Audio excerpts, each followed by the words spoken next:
नमस्कार दोस्तों, smart study with आरएसजे में आपका स्वागत है। आज के इस अध्याय में हम लोग गुलाम वंश से संबंधित महत्वपूर्ण प्रश्नों का अध्ययन करेंगे जो कि SSC, bank, railway, UP triple C और सभी वनडे एग्जामिनेशन में पूछे जाते हैं। आइए समय बर्बाद ना करते हुए हम अपनी क्लास शुरू करते हैं। वह युद्ध जो भारत में मुस्लिम शक्ति की स्थापना में सहायक सिद्ध हुआ।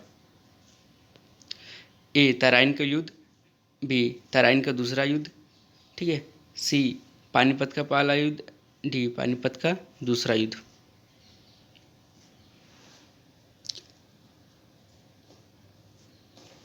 इसका सही उत्तर बी. तराइन का दूसरा युद्ध। आइए इससे संबंधित महत्वपूर्ण फैक्ट्स देखते हैं।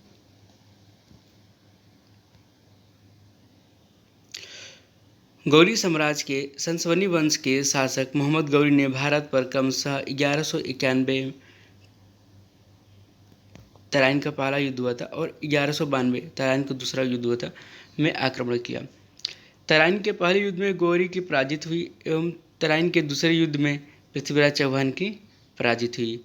इस युद्ध के साथ ही भारत में मुस्लिम शासक, ठीक है, या कह सकते हैं कि मुस्लिम शासन का मार्ग प्रशस्त हो गया।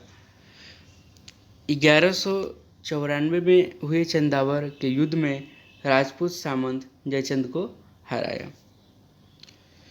क्वेश्चन नंबर 2, लाक्स बक्स की उपाधि किस शासक को दी गई थी? ए. इल्तुतमिश, बी. बलबन, सी. रजिया, डी. कुतुबुद्दीन।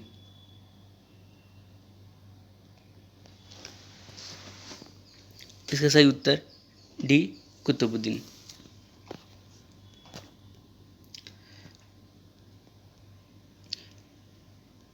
कुतुबुद्दीन ऐबक को लाक्स बक्स की उपाधि दी गई थी, जिसका अर्थ है लाखों में दान देने वाला। मोहम्मद गौरी का गुलाम था कुतुबुद्दीन ऐबक एवं इसने तराइन का द्वितीय युद्ध के पश्चात 1206 में गुलाम वंश की नींव रखी थी। इसे कुरान खां के नाम से भी जाना जाता है। क्वेश्चन नंबर 3, वह मुस्लिम आक्रमणकारी जिसने नालंदा विश्वविद्यालय को नष्ट किया था। ए. अलाउद्दीन खिलजी, बी. मोहम्मद बिन तुगलक, सी. मोहम्मद बिन बख्तियार, डी. मोहम्मद बिन कासिम।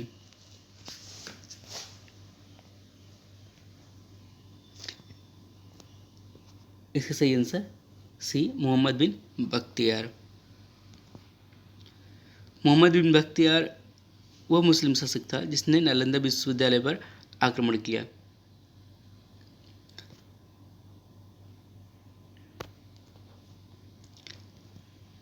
कुतुबुद्दीन ऐबक के सेना प्रमुख मोहम्मद बिन बख्तियार ने नालंदा एवं विक्रमशिला विश्वविद्यालय को नष्ट किया एवं वहां के संस्कृत ग्रंथों को जलाकर भारतीय इतिहास के अमूल धरोहर जो थे उन्हें नष्ट कर दिया था।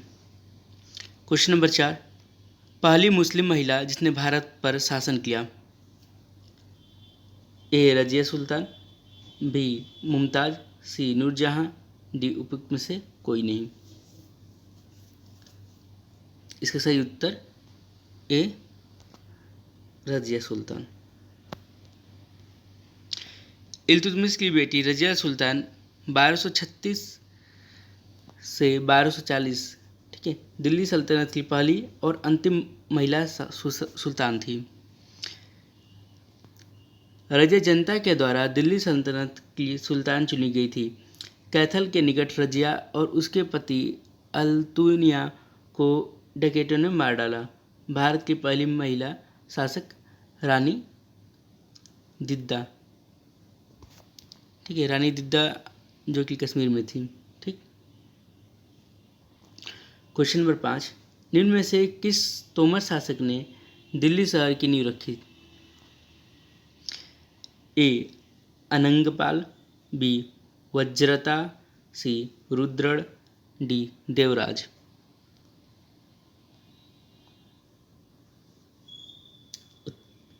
इसका सही उत्तर अनंगपाल।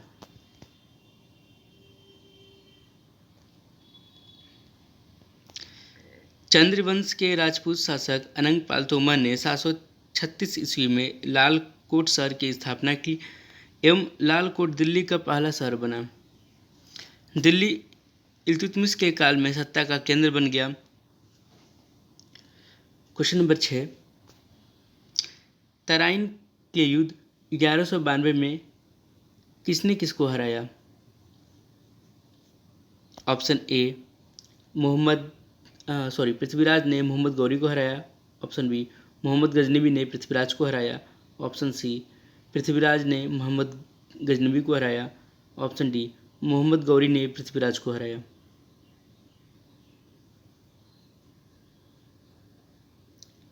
इसका सही उत्तर ऑप्शन डी मोहम्मद गौरी ने पृथ्वीराज को हराया। तराइन के प्रथम युद्ध में पृथ्वीराज की जीत हुई और तराइन के दूसरे युद्ध में मोहम्मद गौरी के साथ, ठीक है, मोहम्मद गौरी ने पृथ्वीराज को हराकर जीता।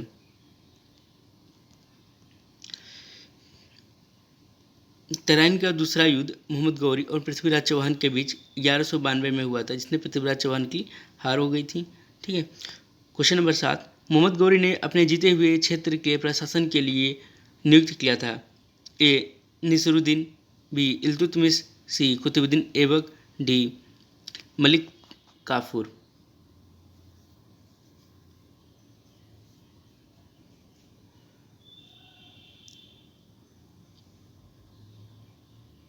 सही उत्तर इसका ऑप्शन सी कुतुबुद्दीन ऐबक।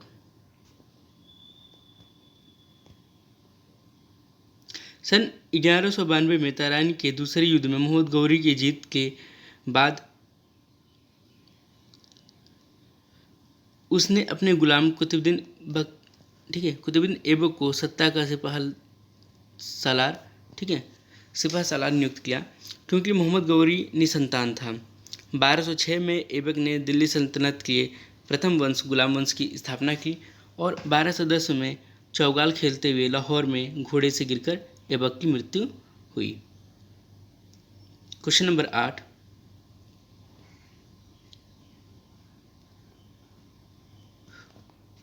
रजिया सुल्तान पहली महिला थी जो दिल्ली की गद्दी पर बैठी थी।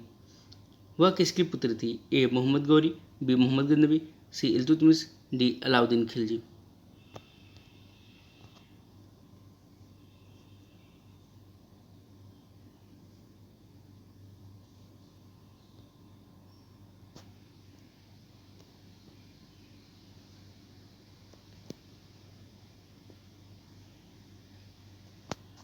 इसका सही उत्तर सी इल्तुतमिश।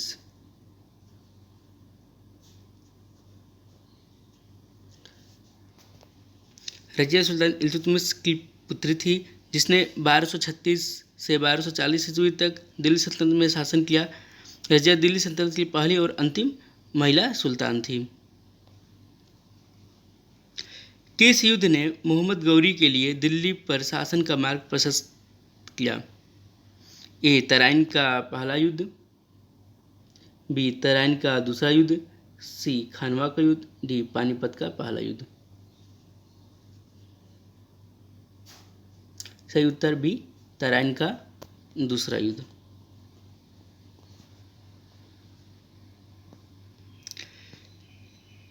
ग्यारह सौ 92 में मोहम्मद गौरी और पृथ्वीराज चौहान के बीच तराइन का दूसरा युद्ध हुआ। इस युद्ध में मोहम्मद गौरी की जीत के साथ ही दिल्ली का मार्ग प्रशस्त हो गया एवं इसी साम्राज्य के प्रशासन के लिए ही 1206 ईस्वी में ऐबक द्वारा गुलाम वंश की नींव रखी गई। क्वेश्चन नंबर 10, इल्तुतमिश ने कहाँ शिक्षा का केंद्र स्थापित किया? ए मुल्तान, बी कोलकाता, सी अलवर, डी दिल्ली। इसका सही उत्तर D Delhi.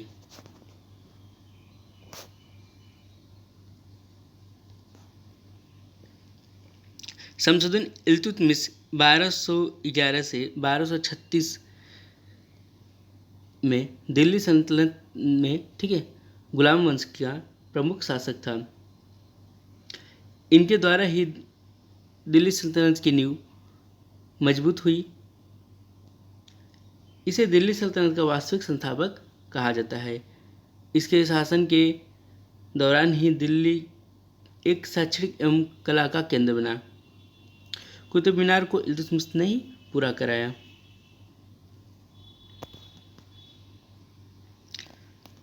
Question number 11, Delhi का सुल्तान बनने से पहले बलबन किस सुल्तान का प्रधानमंत्री था?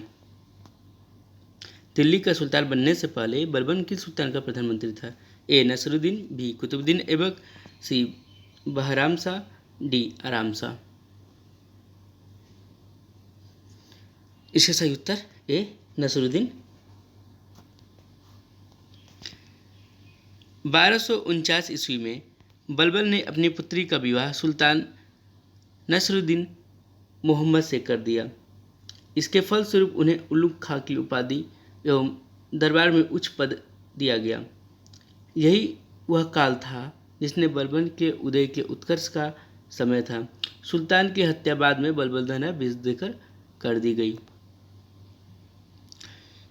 क्वेश्चन नंबर 12, निम्न में से किसको पृथ्वीराज चौहान ने तराइन के पहले युद्ध में हराया था? ए बलबन, बी मोहम्मद गौरी, सी मोहम्मद गजनवी, डी इल्तुतमिश।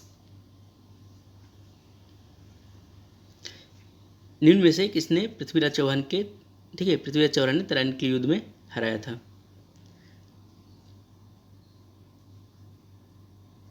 सही उत्तर बी मोहम्मद गौरी।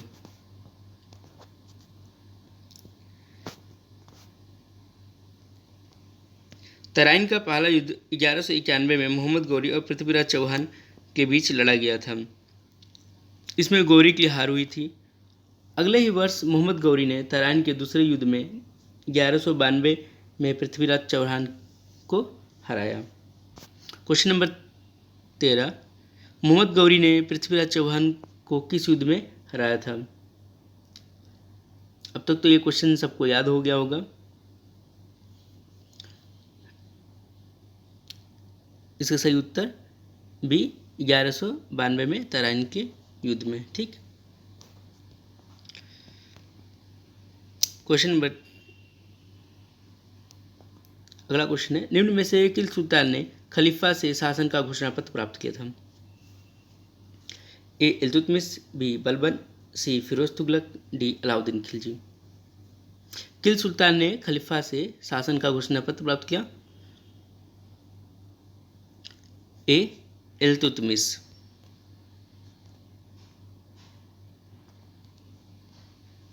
इल्तुतमिश दिल्ली का प्रथम सुल्तान था जिसने बगदाद से बगदाद के खलीफा से 1229 को सुल्तान का अभिषेक पत्र पाया था एवं खलीफा द्वारा दिल्ली सल्तनत की स्वतंत्र स्थिति की मान्यता प्राप्त हुई।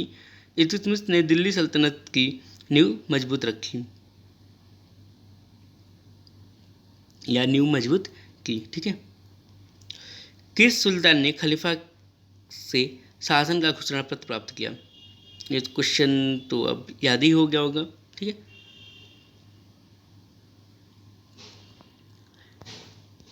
क्वेश्चन नंबर 16, दिल्ली सल्तनत का उद्वारक था? ए कुतुबुद्दीन ऐबक, बी मिनहाज उस सिराज, सी इल्तुतमिश, डी गयासुद्दीन बलबन।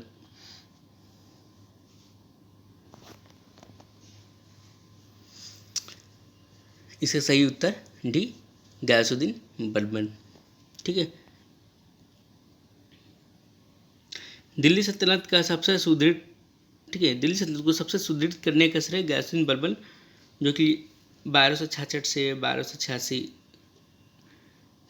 इनका कार्यकाल था। तो दिल्ली सल्तनत को सबसे सुदृढ़ करने का श्रेय किसको जाता है? गयासुद्दीन बलबन को।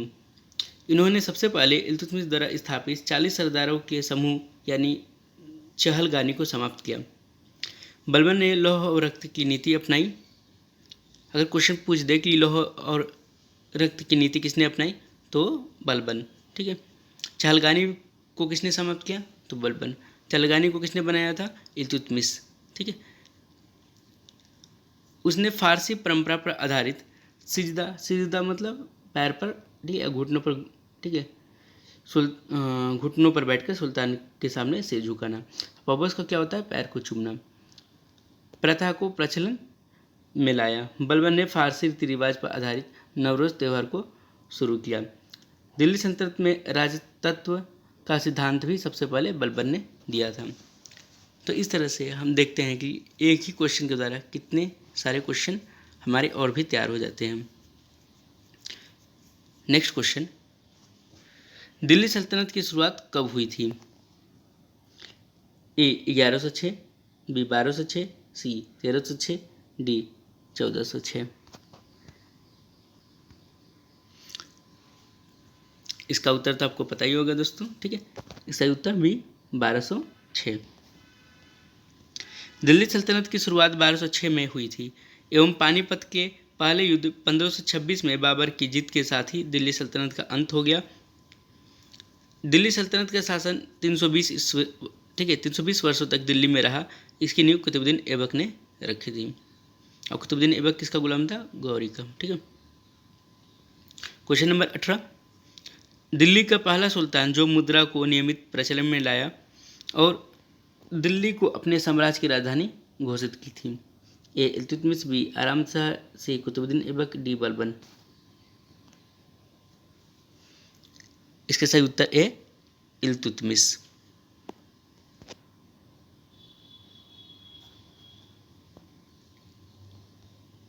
दिल्ली सल्तनत, ठीक है, कि दिल्ली सल्तनत के सुल्तान इल्तुतमिश ने पहली बार मुद्रा को नियमित प्रचलन में किया और दिल्ली को अपनी राजधानी घोषित की। इसने दो प्रकार की मुद्रा प्रचलन में लाया, जिसमें एक टंका जो चांदी का और दूसरा जितल जो तांबा का बना होता था। क्वेश्चन नंबर 19, दिल्ली के किस सुल्तान ने लौह और रक्त की नीति को अपनाया? दिल्ली के किस सुल्तान ने लौह और रक्त की नीति को अपनाया? ए अलाउद्दीन खिलजी, बी गयासुद्दीन तुगलक, सी बलबन, डी इल्तुतमिश। लौह और रक्त की नीति को अपनाने वाला सुल्तान बलबन था। बलबन दिल्ली सल्तनत का 9वां शासक था, जिसके कार्यकाल दिल्ली में 20 वर्षों तक रहा। अपने साम्राज्य को सुदृढ़ एवं विस्तार करने के लिए लौह और रक्त की नीति अपनाई। इसने 40 सरदारों के समूह चहलगानी को समाप्त किया एवं तुर्क अमीरों को शक्तिशाली होने से रोका। क्वेश्चन नंबर 20, चांदी के सिक्कों को किसके कार्यकाल में प्रचलन में लाया? A Qutbuddin Aibak, B Iltutmish, D C Balban, D Bahram Khan. इसका सही उत्तर ऑप्शन बी इल्तुतमिश।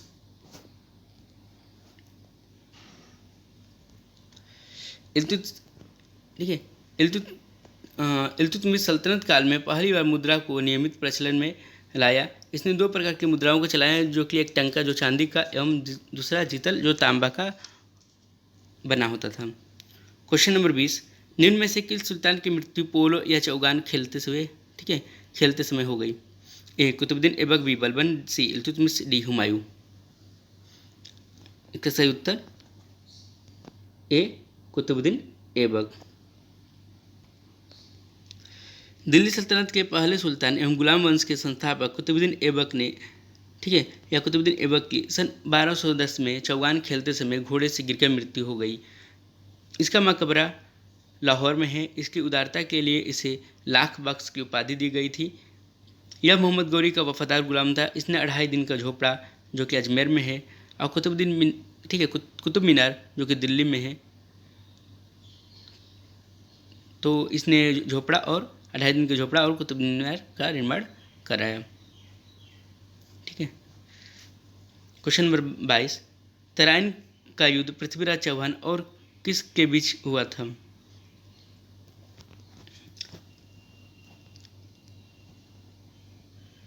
ठीक है, तराइन का युद्ध पृथ्वीराज चौहान और किसके बीच हुआ था? ए मोहम्मद गजनवी, मोहम्मद गौरी, बी बाबर और हुमायूं। तराइन का युद्ध पृथ्वीराज चौहान और किसके बीच हुआ था?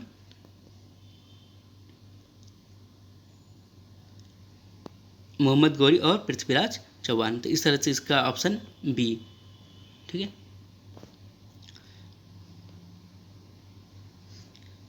तराइन की 2 लड़ाइयाँ मोहम्मद गौरी और पृथ्वीराज चौहान के बीच क्रमशः 1191 में एवं 1192 में लड़ी गई। तराइन के प्रथम युद्ध में पृथ्वीराज चौहान एवं दूसरे युद्ध में मोहम्मद गौरी विजय रहा। इस युद्ध के साथ ही भारत में मुस्लिम शासन की शुरुआत अप्रत्यक्ष रूप से हो गई थी। 1206 ईस्वी में ऐबक द्वारा गुलाम वंश की स्थापना के साथ स्थायी रूप से हुई।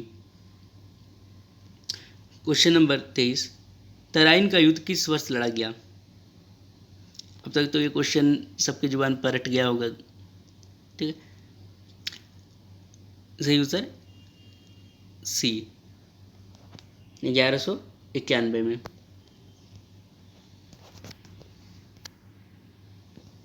ठीक है, तराइन का पहला युद्ध 1191 में एवं तराइन का दूसरा युद्ध 1192 में मोहम्मद गौरी एवं पृथ्वीराज चौहान के बीच हुआ। पहले युद्ध में पृथ्वीराज चौहान और दूसरे युद्ध में मोहम्मद गौरी विजय हुआ। प्यारे दोस्तों, यदि आप लोग को मेरा वीडियो अच्छा लग रहा है तो लाइक करें, कमेंट करें, ठीक है, और शेयर करें ताकि हम ऐसे ही और भी वीडियो अपलोड करते रहें। और जितने भी क्वेश्चन कराए जा रहे हैं ये सभी प्रश्न किसी न किसी एग्ज़ाम में बार बार रिपीट होते रहते हैं, इसलिए जो भी पढ़ाया जा रहा है यहाँ पर, ठीक है, इतने अच्छे से तैयार कर लीजिए कि ये सारा क्वेश्चन या ये क्वेश्चन किसी भी एग्ज़ाम में ठीक आए तो आप इसे छोड़ करना है। ठीक है, धन्यवाद।